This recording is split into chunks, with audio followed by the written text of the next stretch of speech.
하나님 사랑, 아이소리 메이커. 세포도주 유해가 독보적인 줄 알았는데 강력한 마수가 등장한 것 같은데요. 다음 한류에 또 부담스러우시겠습니다.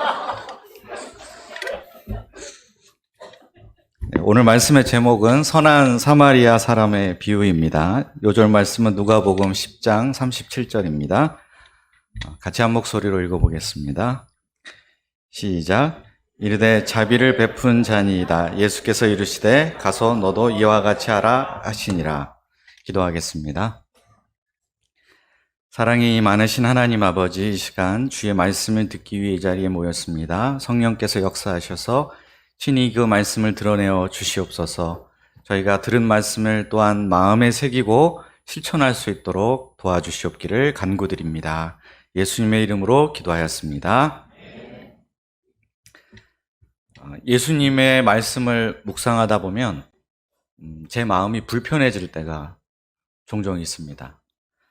말씀이 제 아픈 부분을 바늘로 콕콕 찌르는 것 같은 그런 느낌이 들 때가 있습니다.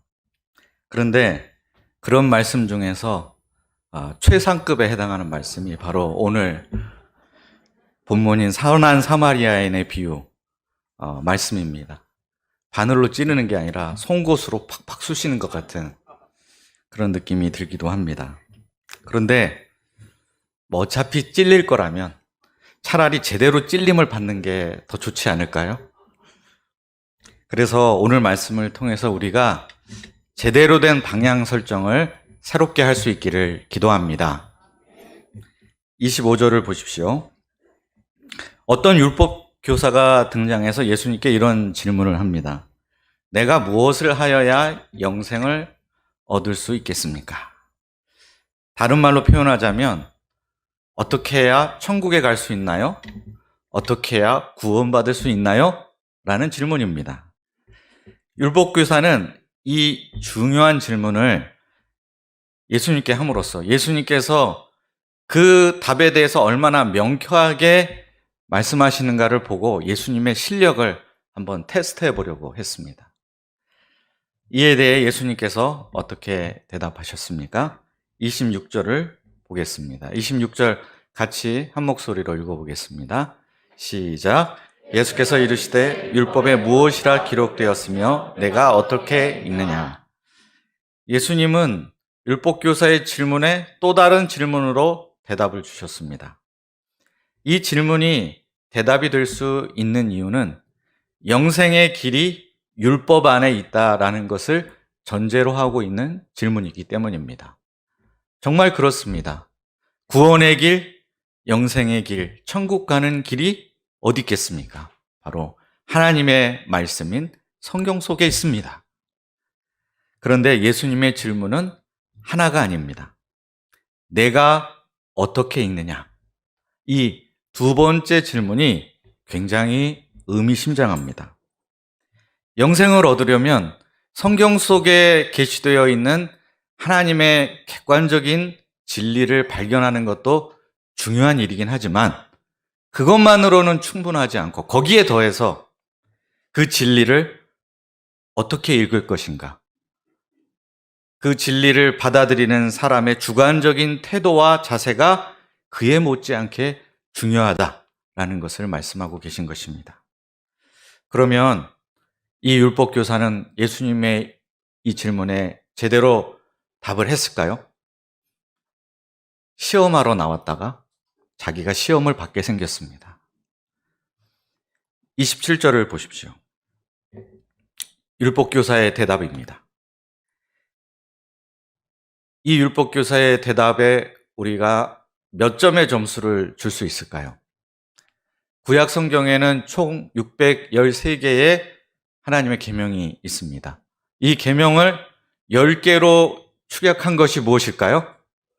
바로 십계명입니다. 그런데 그 십계명을 이 율법교사는 신명기 6장 5절과 레위기 19장 18절 말씀의 기초에서 하나의 계명으로 요약하고 있습니다. 이런 사람이 공부를 잘합니다. 이 율법 학자 참 대단하지 않습니까? 이 답변에 우리가 만점을 주어도 좋을 것 같습니다. 그런데 사실 이 대답은 완전한 대답이 아닙니다. 왜냐하면 예수님의 질문 중에 첫 번째 질문에 대한 답은 될 수 있지만 두 번째 질문, 내가 어떻게 읽느냐에 대한 대답은 될 수 없기 때문입니다. 아마 이 율법학자는 예수님이 두 번째 질문을 하신 것조차 까맣게 잊어버렸을지도 모릅니다. 성경에 어떻게 기록되어 있는지 알면 됐지, 어떻게 읽느냐? 그게 뭐가 중요해? 이렇게 하고 그냥 넘겨버렸을지도 모르겠습니다. 이 율법학자의 답변을 들으신 예수님은 어떤 반응을 보이셨나요? 28절을 보겠습니다. 같이 한번 한 목소리로 읽어보겠습니다. 시작. 예수께서 이르시되 내 대답이 옳도다. 이를 행하라. 그러면 살리라 하시니. 예수님은 내 대답이 옳도다라고 하십니다. 말씀 속에 담겨있는 그 영생의 길에 대해서 네가 정확하게 발견했고 파악하고 있구나. 나도 너의 말에 동의한다 하는 뜻입니다. 이어서 예수님께서는 율법학자가 대답하지 않은 두 번째 질문에 대한 답을 스스로 주십니다. 그것은 바로 이를 행하라. 그리하면 살리라 라는 말씀입니다. 율법학자가 정말 영생을 얻고 싶다면, 영생에 들어가고자 한다면 그가 율법 안에서 발견한 하나님의 계명을 있는 그대로 철저하게 순종하고 실천해야 합니다. 그가 말한 대로 하나님을 마음과 목숨과 뜻과 힘을 다해서 사랑하고 내 이웃을 내 자신과 같이 사랑해야 합니다. 예수님의 정의에 따르면 그러면 우리는 어떤 결론에 도달하게 됩니까? 성경을 제대로 읽는다는 것은 곧 성경 말씀대로 실천한다는 것, 행하는 것을 의미한다는 것을 알 수 있습니다. 예수님께서 율법학자에게 왜 이 말씀을 하셨을까요? 이는 율법학자가 예수님의 이 말씀 앞에서 자신을 돌아보고 자신의 현 주소가 어디에 있는지를 발견하도록 하기 위함이었습니다. 내 대답이 옳도다. 이를 행하라. 이 두 문장은 본문 속에서 보면 아주 가까이 딱 붙어 있습니다. 그런데 우리는 사실 이 두 문장 사이의 거리가 상당히 멀다는 것을 우리의 경험으로 잘 알고 있습니다. 그래서 주님 이 말씀 앞에서 우리 자신을 정직하게, 솔직하게 비추어 보면 우리는 이런 고백을 하지 않을 수 없게 됩니다. 주님, 제가 머릿속으로는 말씀을 잘 알고 심지어 다른 사람에게 가르친 적도 여러 번 있는데 정작 제 삶에서 제대로 실천을 하지 못했습니다. 그리고 앞으로도 이 말씀을 온전히 지켜 행할 자신이 없습니다. 제가 어떻게 해야 될까요? 주님, 저를 좀 도와주십시오. 이런 고백이 나올 수밖에 없지 않겠습니까? 그런데 율법학자도 이런 반응, 이런 고백을 주님께 했을까요? 29절을 보십시오. 29절도 함께 읽겠습니다. 시작. 그 사람이 자기를 옳게 보이려고 예수께 여짜오되 그러면 내 이웃이 누구니까? 어떻습니까? 율법학자의 이 대답은 얼핏 들으면 좀 뜬금이 없어 보입니다. 이를 행하라, 그러면 살리라 했는데 내 이웃이 누구죠? 이게 무슨 말입니까? 율법학자는 자기가 하나님을 사랑하는 것에 있어서는 자신이 있었던 모양입니다. 그래서 아예 언급조차 하지 않습니다. 이것은 논외로 두고 예수님께 이웃의 범위를 어떻게 정해야 하느냐고 묻고 있습니다. 그가 이 질문을 한 동기가 무엇입니까? 말씀에 나와 있는 대로 그는 자신을 옳게 보이려고 이 질문을 한 것입니다. 당시의 유대인들은 이웃의 범위를 어떻게 정의했을까요? 일단 이방인이나 사마리아인은 이웃에 들어가지 않았습니다. 그리고 같은 유대인이라 할지라도 세리야와 같은 이런 죄인들은 율법의 범주에 들어가지 않았습니다. 그런 사람들은 얼마든지 미워하고 사랑하지 않아도 아무런 문제가 없다고 여겼습니다.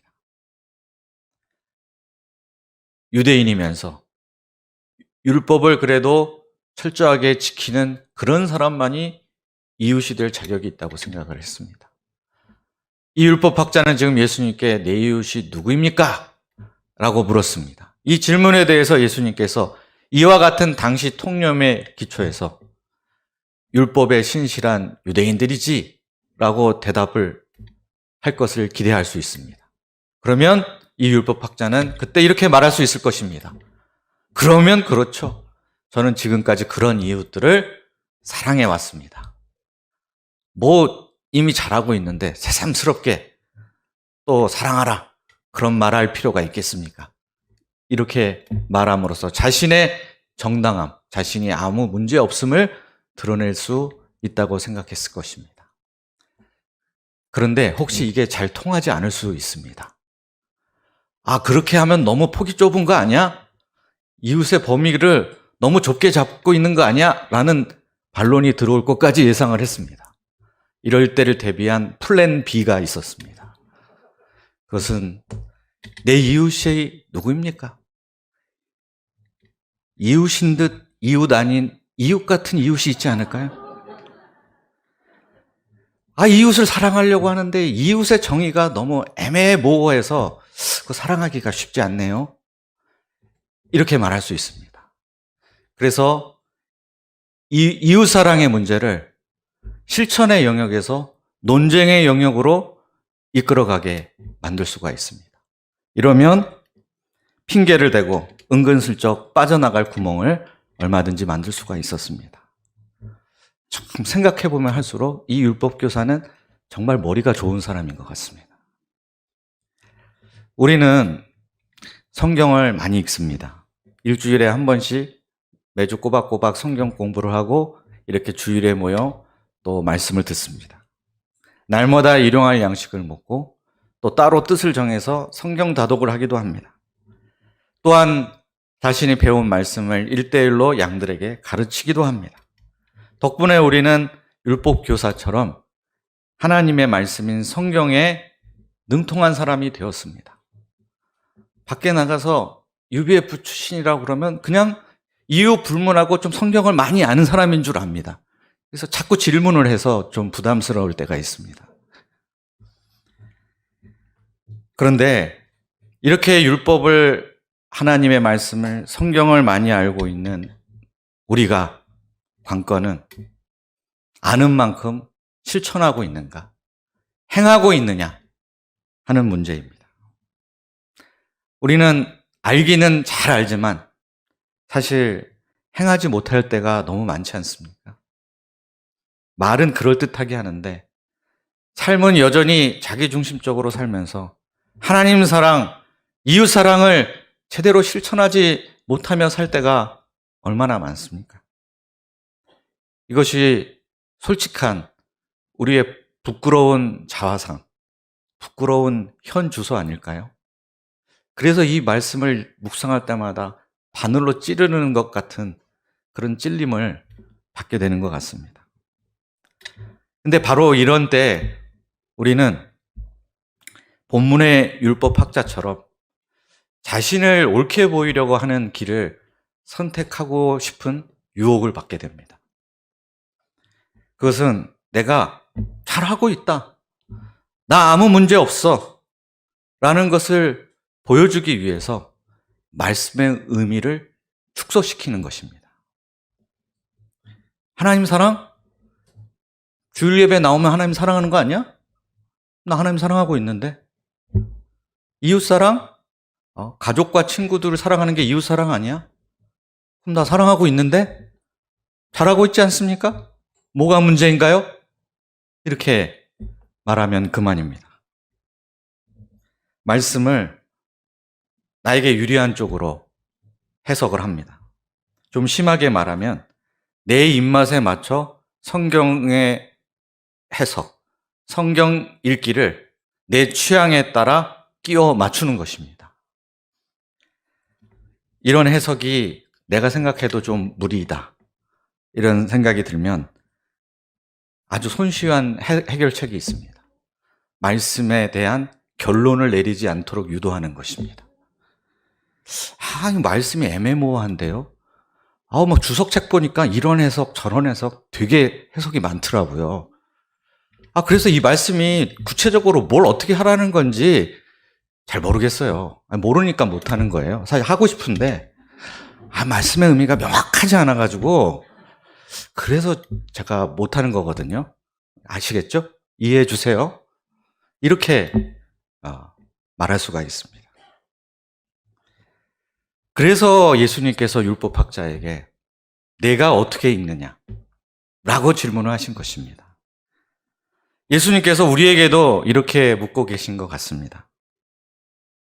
너희는 어떻게 모임 이름에도 성경 읽기가 들어가는데 성경 읽기를 제대로 하고 있냐? 혹시 너희 입맛에 맞게, 너희 편의에 맞춰서 읽고 있는 것은 아니냐? 그러면서 행함과 실천은 요리조리 다 피해가고 있는 거 아니야? 라고 묻고 계신 것 같습니다. 왜 우리가 이렇게 말씀의 의미를 축소시키려는 유혹에 쉽게 빠지게 될까요?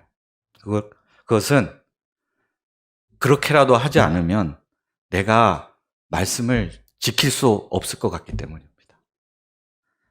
하나님의 기준이 너무나 높다는 사실을 알기 때문에 그래도 내가 행할 수 있는 수준에까지 그 말씀의 의미를, 그 기준을 끌어내리지 않으면 너무나 괴롭고 견딜 수 없을 거라고 생각했기 때문에 그 기준을 낮춰버리는 것입니다. 과연 근데 이것이 온당한 처사일까요? 주님이 원하시는 일일까요? 예수님께서 이 땅에 말씀의 기준, 하나님의 기준을 하향 평준화시키기 위해서 오셨을까요? 전혀 그렇지 않습니다. 예수님은 우리에게 하나님의 기준을 분명히 알려주시고 사람들이 낮추어 놓은 그 기준을 다시 원래 위치로 되돌리기 위해서 오셨습니다. 예수님의 기준이 얼마나 높은지는 우리가 산상수훈 말씀을 읽어보면 단번에 깨달을 수 있습니다. 오히려 구약시대에 주셨던 하나님의 계명보다 더 높은 수준의 계명을 우리에게 요구하고 계십니다. 예수님은 기준을 높이신 것으로 끝나지 않았습니다. 예수님께서는 그 기준을 따라 그 기준에 순종하시는 삶을 철저하게 사셨습니다. 예수님은 우리가 그 하나님의 높으신 기준을 깨닫기를 원하십니다. 우리가 수없이 실패하고 또 수없이 넘어진다 할지라도 다시 일어나서 그 하나님의 기준을 향해서 점점점 가까이 나아가기를 원하십니다. 바로 이것을 깨닫고 영접할 수 있도록 하기 위해서 예수님께서 한 비유의 말씀을 가르쳐 주십니다. 30절을 보십시오. 예루살렘에서 여리고로 내려가는 길이 비유에 등장합니다. 이 길은 총 길이가 27km 정도 달하는 아주 좁고 굽은 비탈길입니다. 길 주변에 큰 바위와 동굴이 많아서 이런 곳을 은신처로 삼고 있던 강도떼들이 지나가는 여행객을 습격하는 일이 자주 있었다고 합니다. 한 대학생이 예루살렘에서 면접 시험을 보고 집으로 가던 길이었습니다. 그런데 그만 강도떼를 만나고 말았습니다. 가진 것을 다 빼앗겼고 심지어 입고 있던 옷까지 빼앗겼습니다. 강도들은 여기에서 멈추지 않고 이 사람을 두들겨 패서 거의 반쯤 죽은 상태로 집단 폭행을 가했습니다.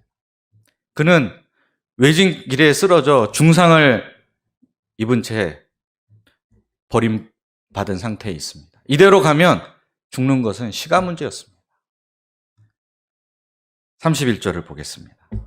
그런데 마침 그때 한 제사장이 그 길을 지나가다가 이 사람을 보았습니다.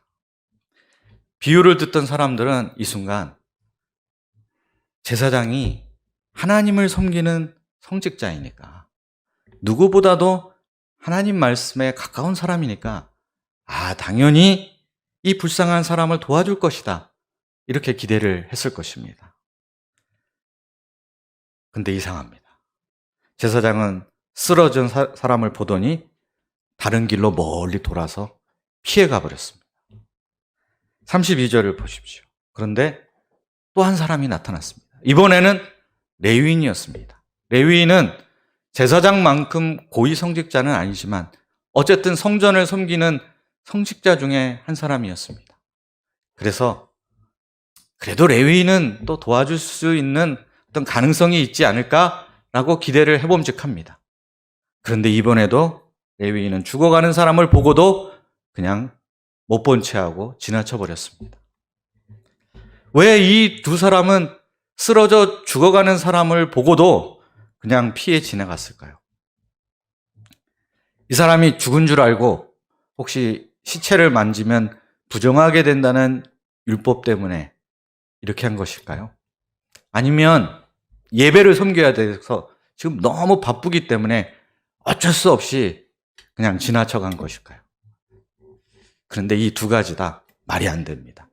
왜냐하면 본문에 분명히 예루살렘에서 여리고로 내려가는 길이라고 했습니다. 퇴근길입니다. 이게 말이 안 됩니다. 무슨 다른 이유가 있겠습니까? 이유는 단 하나, 내가 희생하기 싫어서, 그 이유밖에 없습니다.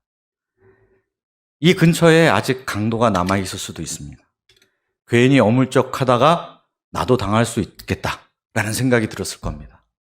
설사 그렇지 않다 하더라도 이 사람을 도와주려면 적지 않은 대가를 치러야 됩니다. 힘도 들고 시간도 많이 들고 또 돈이 들 수도 있습니다. 나중에 또 목격자 진술을 하라고 경찰서에서 호출을 받을 수도 있습니다. 최악의 경우에는 억울하게 용의자로 오해받을 수도 있습니다. 야, 네가 때려놓고 네가 신고한 거 아니야? 이런 오해를 받으면 이렇게 도와주려 했다가 얼마나 큰 낭패를 보는 것입니까? 남을 돕는다는 것은 생각보다 쉽지 않습니다. 자기를 희생해야 되기 때문입니다. 우리 중 그 누가 이 제사장과 레위인을 향해서 손가락질 할 수 있겠습니까? 사람이 어떻게 그럴 수 있어? 우리가 앉아서는 그런 말을 쉽게 할 수 있지만 막상 내가 이 상황 속에 놓여 있다고 하면 나도 이들과 별반 다르지 않은 선택을 할 수 있는 가능성이 얼마든지 있습니다. 그런데 비유는 여기서 끝나지 않았습니다. 세 번째 사람이 나타났습니다. 제사장과 레위인이 등장했으니 이제 세 번째로 평신도 유대인이 등장할 차례인 것 같습니다. 그런데 이게 누구입니까? 33절을 보십시오. 세 번째 나타난 사람은 유대인과 평소 철천지 원수지간인 사마리아 사람이었습니다. 이 비유를 듣던 사람들은 이 순간 아휴 하면서 한숨을 다 쉬었을 겁니다.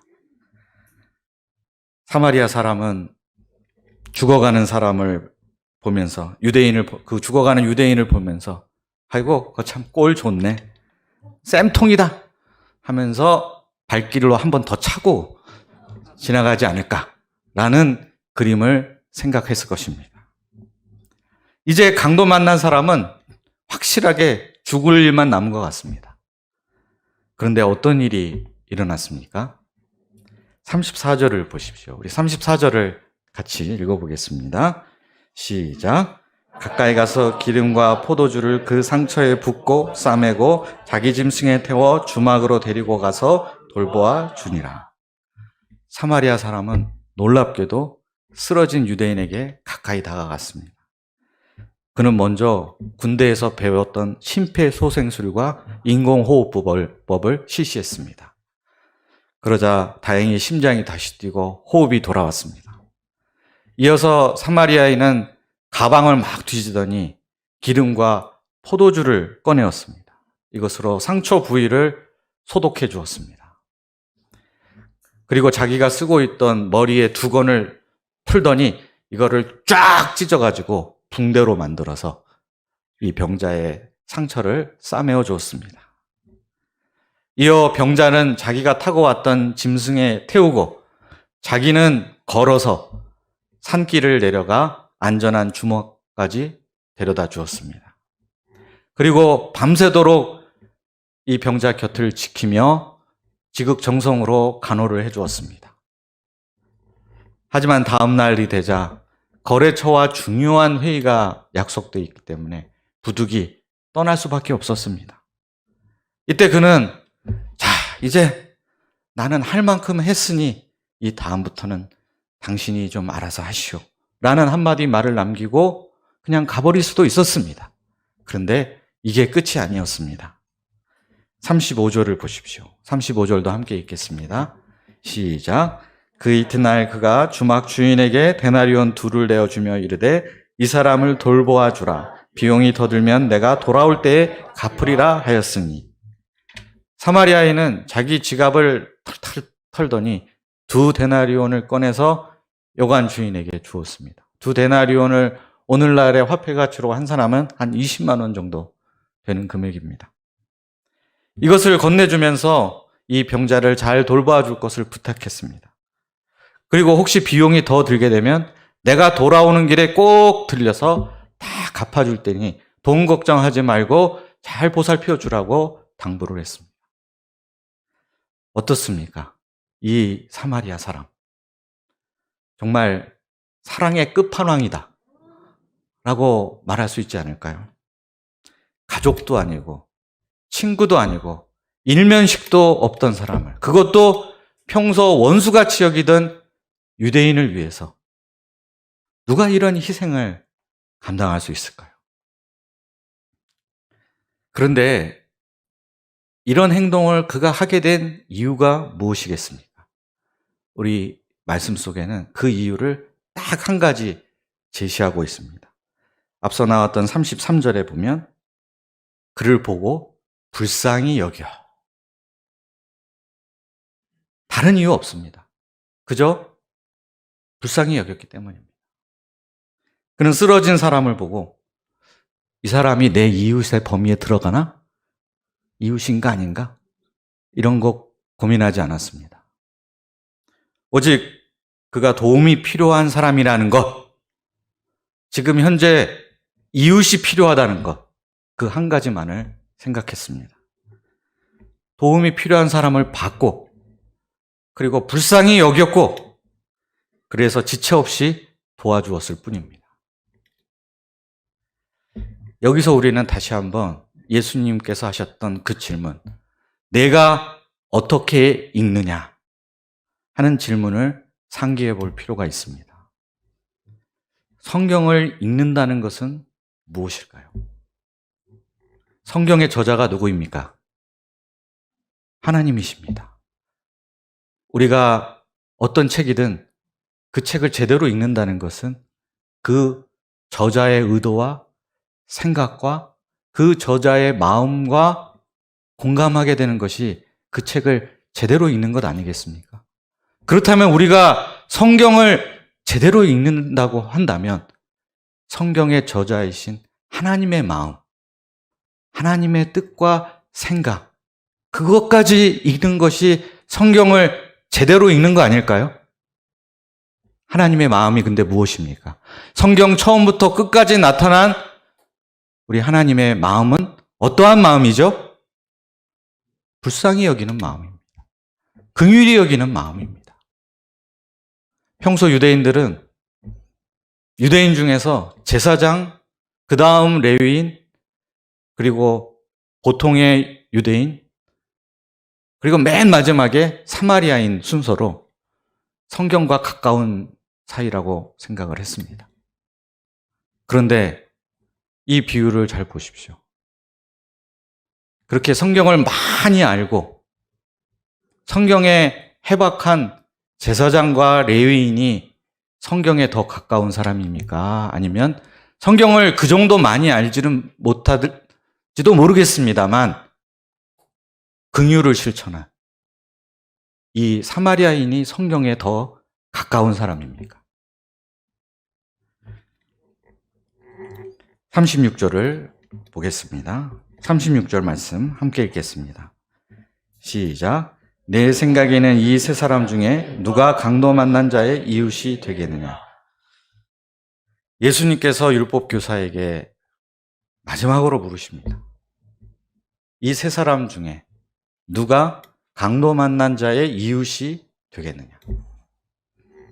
처음에 율법교사가 예수님께 했던 질문을 상기시켜 보십시오. 그는 이렇게 질문을 했습니다. 내 이웃이 누구입니까? 여기서 이 질문의 기준, 중심에는 내가 있습니다.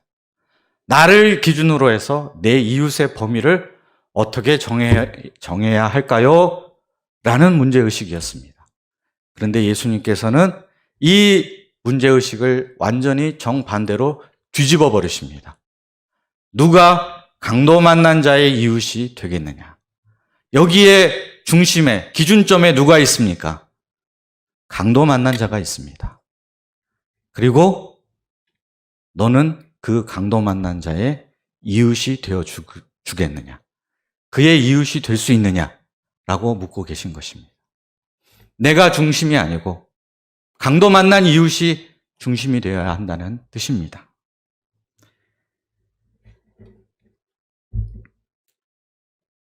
37절 상반절을 보십시오. 37절 상반절 같이 한번 읽어보겠습니다. 시작. 이르되 자비를 베푼 자니이다. 율법교사가 대답을 합니다. 자비를 베푼 사람입니다. 자존심이 상해서 차마 사마리아 사람입니다. 라고는 말을 안 하고 둘러서 자비를 베푼 사람입니다. 라고 대답을 한 것 같습니다. 그런데 오히려 이 대답이 예수님이 말씀하신 비유의 본질을 더 잘 드러내고 있습니다.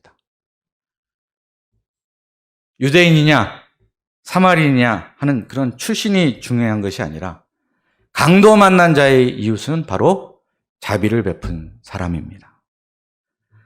이웃은 정의될 수 없습니다. 오직 내가 긍휼히 여기고 사랑을 실천함으로써 그 사람의 이웃이 되어줄 수 있을 뿐입니다. 많은 분들이 인생 드라마로 꼽는 나의 아저씨라는 드라마가 있습니다. 겉으로 보기에는 평범한 회사원인 박동훈 부장이 상처받고 거칠어진 젊은 여직원 이지안의 마음을 녹이고 그의 삶을 변화시키는 이야기입니다. 근데 상처가 너무 깊어서 사람의 선의를 좀처럼 믿지 못하는 지아는 끊임없이 박 부장을 괴롭힙니다. 하지만 박 부장은 그럴수록 더 지안을 깊이 이해하려고 노력하고 끝까지 자비를 베풀어 줍니다. 결국에는 도끼를 품었던 이 지안의 눈에서 도끼가 다 사라지게 하고 마침내 그 눈에서 눈물이 흐르게 하는 감동적인 이야기입니다. 저는 이 드라마가 혹시 선한 사마리아인의 비유에서 모티브를 가져온 것이 아닐까라는 생각을 해본 적이 있습니다. 그도 그럴 것이 드라마 속에서 박 부장이 이 지안을 계속해서 이렇게 부르는 장면이 자주 등장합니다. 지안을 가리켜 그는 불쌍한 애라고 부릅니다. 불쌍한 애한테 왜 그래? 불쌍한 애잖아. 이런 말을 자주 말합니다. 그런데 오늘 이 비유 속에서 사마리아 사람이 강도 만난 자를 보고 그가 뭐 유대인인가? 뭐 이 사람을 도와서 내가 어떤 대가를 치러야 되는가? 이런 것을 전혀 생각지 않고 딱 하나 불쌍히 여겼다 라는 언급을 하고 있는 것을 볼 때 이 둘이 서로 일맥상통하는 부분이 있다는 생각이 듭니다. 지안에게 있어서 나의 아저씨 박동훈 부장님은 강도 만난 자에게 이웃이 되어준 선한 사마리아인이 아닐까요?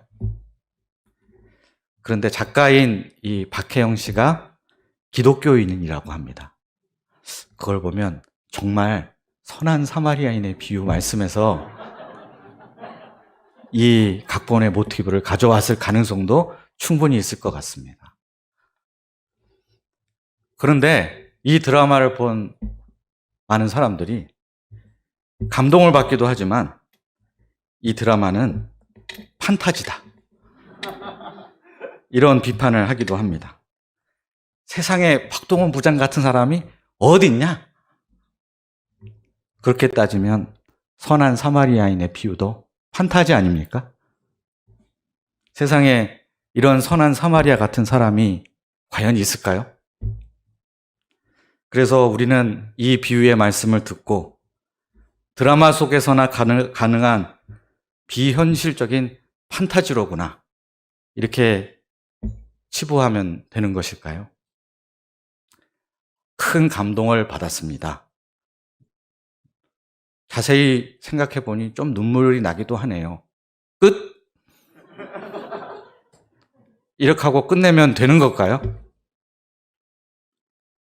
그런데 예수님께서는 이렇게 말씀하십니다. 37절 하반절을 마지막으로 다 함께 읽어보겠습니다. 시작. 예수께서 이르시되 가서 너도 이와 같이 하라 하시니라. 예수님께서는 마지막으로 율법교사에게 가서 너도 이와 같이 하라 라고 당부하십니다. 사마리아 사람처럼 사랑의 끝판왕이 되라. 내가 가진 것을 아낌없이 주어 강도 만난 사람의 이웃이 되어 주어라. 끝까지 책임지고 섬기고 사랑하고 희생하라. 갑자기 숨이 막히지 않습니까? 이거 너무 우리에게 무리한 명령 아니신가요? 과연 우리가 이렇게 할 수 있을까요? 여기서 이 선한 사마리아인의 비유를 제 나름대로 좀 스토리를 연장을 해봤습니다. 이 강도 만났던 사람이 사마리아인 덕분에 몸이 다 회복되어서 드디어 가던 길을 마저 가게 되었습니다. 근데 가다 보니까 외진 곳에 쓰러진 사람을 보게 되었습니다. 이때 이 사람이 강도 만난 사람을 그냥 못 본 척하고 지나칠 수 있을까요? 뭐 그럴 수도 있겠죠. 진짜 나쁜 놈이죠, 그럼. 그럴 수도 있겠지만 그러기보다는 그 사람도 사마리아인이 자기에게 해줬던 것처럼 그 사람에게 가까이 다가가서 상처를 싸매어주고 또 안전한 곳까지 데려다주는 정도는 하게 될 것입니다. 왜냐하면 내가 받은 은혜, 그 은혜가 있기 때문입니다. 그래서 그 강도 만난 자의 또 다른 이웃이 되어줄 것입니다. 본문에 나오는 이 선한 사마리아인, 예수님이 명시적으로 말씀하시지 않으셨지만 사실 누구를 가리키고 있는 것일까요? 예수님 자신입니다. 그러면 강도 만난 자는 누구일까요? 바로 우리들입니다. 우리가 강도 만난 자였습니다. 사탄이라는 어마무시한 강도를 만나서 죄와 죽은 권세에 시달리며 철철 피를 흘리고 수많은 상처를 입은 강도 만난 자가 우리였습니다. 근데 예수님께서 이런 우리를 못 본 척하고 그냥 지나치실 수도 있었습니다. 이거 다 너희가 죄를 범해서 그렇게 된 거 아니야? 누가 하나님께 반역하래? 그러면서 그냥 자업자득이다, 각자 도생해라, 그러고 얼마든지 지나치실 수 있으셨습니다. 그러나 예수님은 그렇게 하지 않으셨습니다. 이런 우리를 불쌍히 여기셨습니다.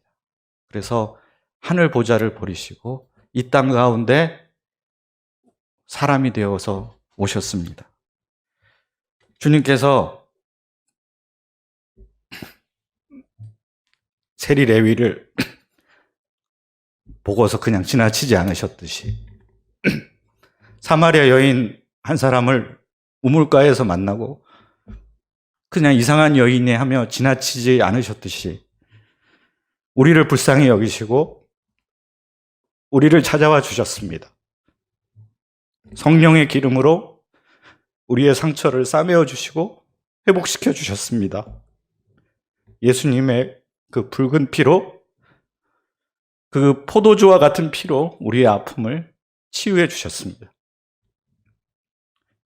아무도 나의 이웃, 나의 아저씨가 되어주려 하지 않았지만 예수님이 나의 이웃, 나의 아저씨가 되어주셨습니다.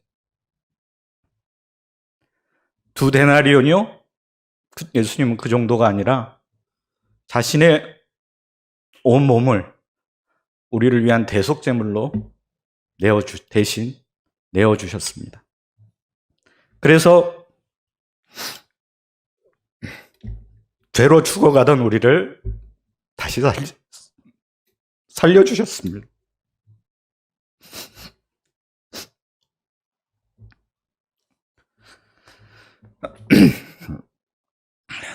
가서 너도 이와 같이 하라.